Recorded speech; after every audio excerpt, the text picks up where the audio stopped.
Hello students of class 7. Today we are going to start our first chapter of civics, the Constitution of India.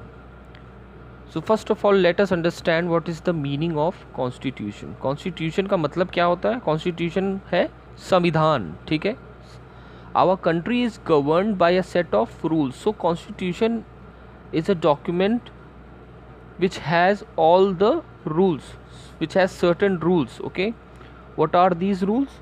The power of the government and the right, duties of the citizen. So these all are determined by the constitution. Okay, now the Constitution of India is the longest written constitution of any sovereign country in the world. So it is the longest constitution of any of the country in the world.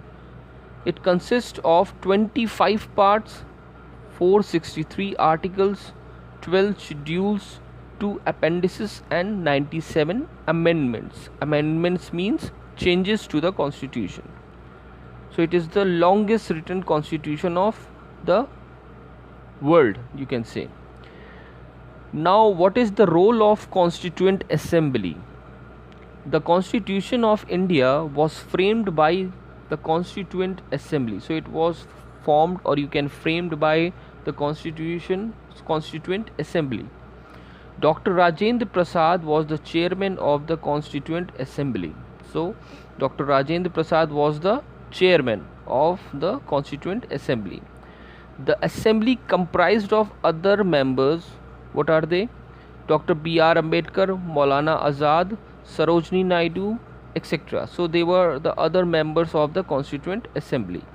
The drafting committee was appointed by the Constituent Assembly under the chairmanship of Dr. B.R. Ambedkar. Okay, the Constitution of India was passed by the Constituent Assembly on 26th November 1949. So the Constitution was passed by the Constituent Assembly on 26th November 1949, but it came into force on 26th January 1950. Okay, and we celebrate this day as a Republic Day.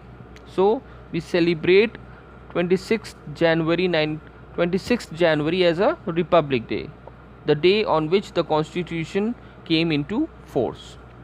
Now let us understand what is a preamble. Preamble is the introduction to the Constitution. It enables us to understand the Constitution. So it is the introduction of the Constitution. It tells us about the source of authority of the Constitution. The authority of Constitution is derived from the people of India. We see in the preamble that India is a sovereign, socialist, secular, democratic republic. Now let us understand what is the meaning of these words. First is sovereign. Sovereign means country's authority is independent. Our Constitution declares India as a sovereign state. India has an independent and supreme authority. No foreign country can interfere or control the internal and external matter of the country. So our country India is a sovereign country. It is an independent country. No foreign country can interfere in any of our internal or whether it is external matters. Okay, next is socialism. A socialist state is one which seeks for the fair distribution of country's wealth among all the section of its people. This means reducing the disparity between the rich and the poor by providing equal opportunities to all. So socialism means giving equal opportunities and country's wealth to all the people or all the sections of the people, whether they are rich or whether they are poor. Okay, so all the people are equal. Next is secular. The term secular means the state does not have connection with any religion. Every religion is equal for the state. India being a secular state does not have any official religion. So India does not have its own religion. Okay, the state protects and respects every religion equally. So we can practice and spread any of the religion in our country. The term secular was not listed in the Constitution of India when it was formed. So earlier it was not in the Constitution of India, but later on it was added to the preamble in 1976. Okay. Now, what is democratic? A democratic government is the government of the people. So it is the government of the people, by the people. People choose the government, and it is for the people. So it works for the people. So democratic government is the government of the people, by the people, and for the people. India has a democratic government. People have the right to vote and elect their own government. So people in our country, or you can say we can elect or vote and elect our own government. Next is republic. A republic country is without a king or a queen, usually governed by elected representative of the people and a president. So our country is a republic country. We do not have any king or queen ruling over here. Okay. So, and our country is governed by the president and some elected representatives. Okay. Now, other objectives of the constitution, what are they? First is justice. Justice means, you can say, nyay. Okay. Justice means fairness in the way people are dealt with. All citizens of India are equal by law. Every citizen is liable for justice. It cannot be denied on the basis of caste, creed, religion, etc. So all the citizens of India are liable for justice, and they should not be denied on the basis of caste, creed, religion, and etc. Okay. Next is liberty. Liberty means freedom to live as you wish, to go wherever you want. India has given liberty to its citizen in the form of fundamental rights. So the liberty means you are free to live or settle in any part of the country. You can go in anywhere anywhere in the country and live there. Okay. And there are certain fundamental rights. We will see the fundamental rights later on in this chapter. Okay. Now the next is equality. All the citizens of India are equal in the eyes of the law. So all the citizens are equal in the eyes of the law. For law, you can say.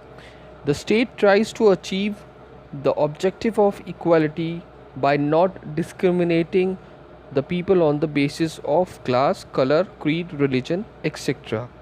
So they are not discriminate on the basis of their class, color, religion, creed, etc. So whether a person is rich, poor, or of any of the religion, all the citizen, all the people of the India are equal.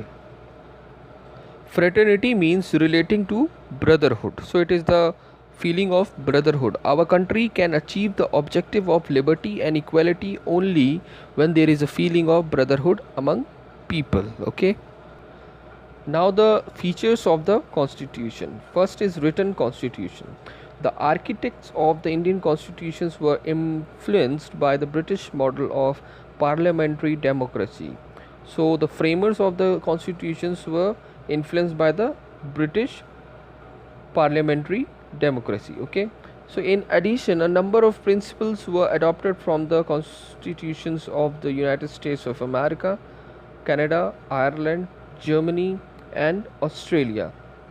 So the number of principles from these countries, the constitution of these countries were adopted during the formation of our constitution.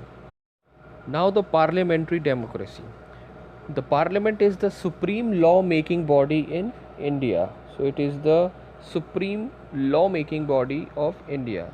The president of India is elected by the parliament and state legislative assembly, and not directly by the people. So the president is elected by the parliament, members of the parliament, and the state legislative assembly. Okay. We cannot directly vote and elect the president. The president is the head of the state, but these powers are only nominal and the president must act according to the advice of the prime minister and the council of ministers. So president alone cannot use his power.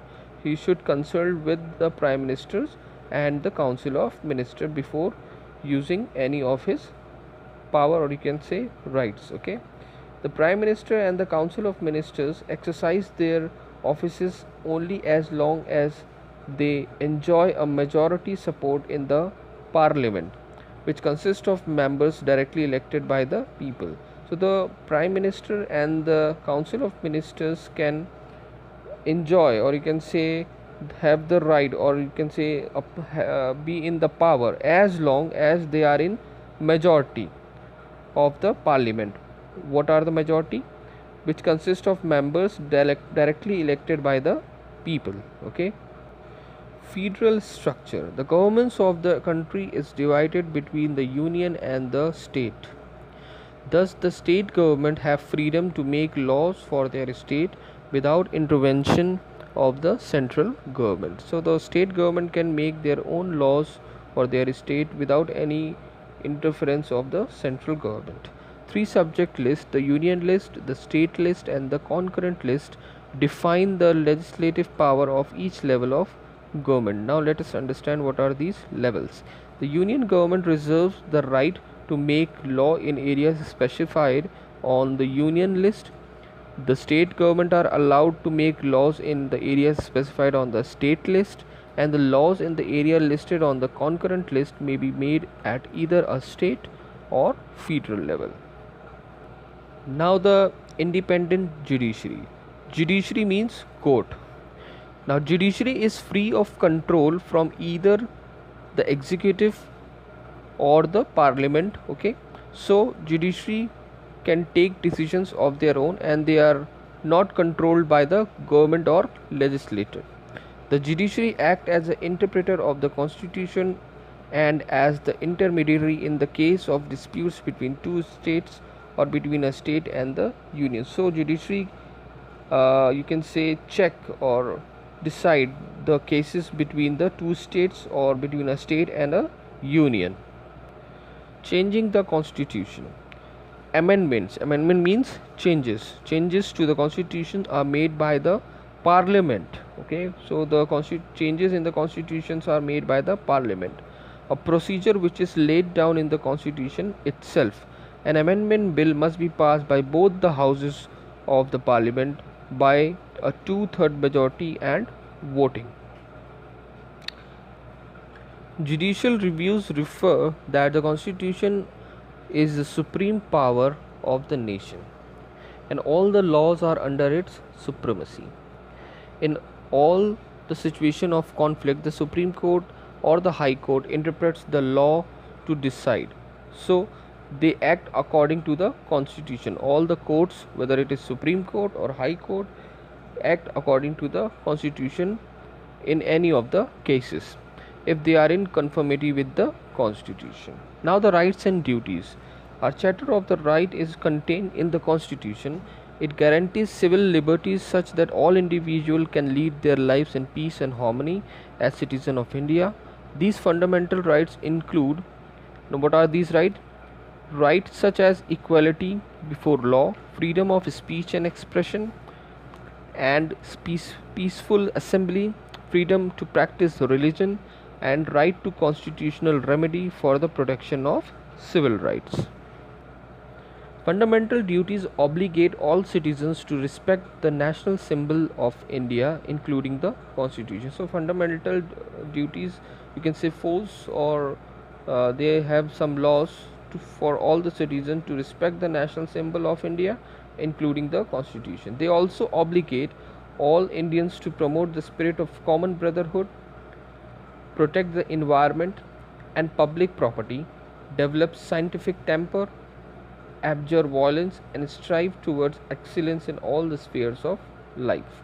So the fundamental duties also force the Indians, or you can say all the Indians or citizen of the country are abide by these rules. Okay, now the directive principle of state policy. The directive principle of state policy embodied in the constitution are directions given to the state to guide and the establishment of an economic and social democracy as proposed by the preamble. So, directive principle of the state policy are the directions given to the state for the establishment of an economic and social democracy. They set forth the humanitarian and socialist ideals cherished by our freedom fighter. The state is expected to keep these principles in mind while framing laws and policies, even though they are non-justifiable in the nature. Now, the citizenship and the universal adult franchise. People born in India are considered natural citizens. You know that the people who born in India are the citizen of our country. However, citizenship can be acquired by the people of other nationalities after fulfilling certain conditions. So people from other countries can also acquire the citizenship of our country. Citizenship gives people certain rights, including the right to choose and form the government. So the people who are the citizen of India have the right to vote. In India, every citizen is considered the citizen of India and not citizen of any state as well. So the people are the citizen of India, the citizen of the country, not the citizen of state. This is called single citizenship. All adult citizens have the right to elect their representative to the government by casting a vote. So you know that people above 18 years have the right to vote and elect their representative in forming the government. So this is the basis of democracy and it is called universal adult franchise. So this was all about this chapter, students. Now go through this video again, and after that write the hard words, question answers in your civics copy and learn them. Thank you.